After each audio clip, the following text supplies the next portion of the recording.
Audrey s'est apprêtée pour aller au travail. Sa tenue n'échappe pas à Jordan et Jack. Les deux fils d'Audrey ne sont pas dupes et soupçonnent leur mère d'avoir un rendez-vous galant avec son nouveau copain. Jordan rappelle à sa mère qu'il fête ce soir sa victoire au concours d'éloquence. Concours auquel elle n'est pas venue. Souligne l'adolescent. Audrey compte se rattraper en préparant un festin. Alors que Damien s'apprête à rejoindre Audrey pendant sa pause déjeuner, Georges lui demande de se rendre sur les lieux d'un cambriolage pour les relevés d'empreintes. Damien essaie de repousser son intervention mais deux brigadiers sont déjà en route. Il est dépité. Enfin limier, Georges sent les effluves du parfum de Damien et remarque sa petite chemise. Il en déduit que son collègue et ami avait un rendez-vous galant. Damien coupe court aux questions de Georges et envoie un texto à Audrey pour la prévenir qu'il est obligé d'annuler leur rendez-vous. Damien retrouve Audrey un peu plus tard au Spoon. La mère de famille lui fait un peu la tête.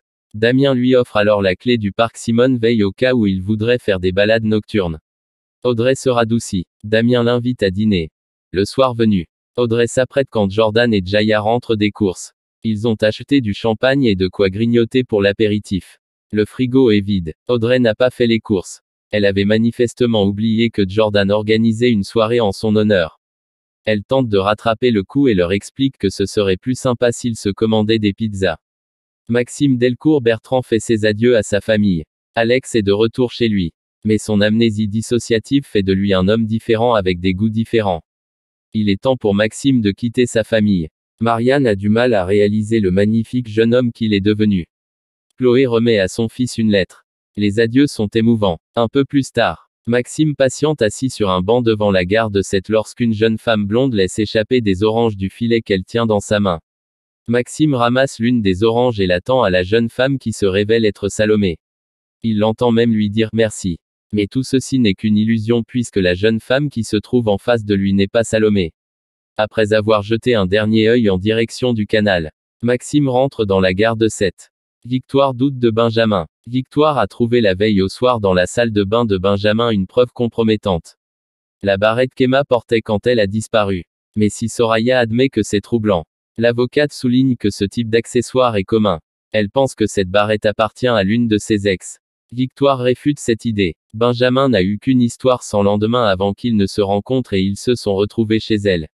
Soraya émet l'hypothèse que Benjamin lui ait menti et qu'il ait enchaîné les aventures avant que cela ne devienne sérieux entre eux.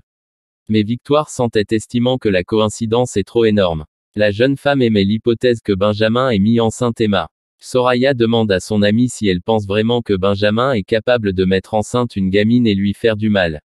Victoire l'ignore. Pendant ce temps, Georges a téléphoné au voisin de Benjamin Ventura. Le pédiatre a bien dit la vérité. M. Millard a appelé Benjamin vers 20h30 le jour de la disparition d'Emma pour le prévenir que quelqu'un de bizarre traînait à côté de chez lui. Benjamin s'est rendu sur place et il est passé chez son voisin pour le remercier de l'avoir averti. Damien a analysé le sac d'Emma et son contenu. Il n'a trouvé aucune empreinte suspecte sur le sac. En revanche, il a découvert des petites taches de sang sur son portefeuille. Damien les a comparées avec l'ADN d'un cheveu retrouvé dans le sac. Et il s'agit bien du sang d'Emma Garnier. Le téléphone de l'adolescente s'est rallumé. Roxane le borne et indique à Karim et Sarah son emplacement. Les deux policiers abordent dans la rue un homme au téléphone. Il leur affirme avoir acheté ce téléphone d'occasion sur Internet et leur donne le numéro du vendeur. Rongé par les doutes, Victoire questionne Samuel et cherche à savoir si Benjamin s'est confié à lui sur ses histoires de cœur pendant leur mission humanitaire à Madagascar. Le docteur Chardot n'est pas dupe. Il fait le rapprochement avec la disparition d'Emma. Samuel assure à Victoire que Benjamin est un homme gentil et respectueux. Il est convaincu que Benjamin n'a pas pu mettre Emma enceinte et la soustraire à ses parents.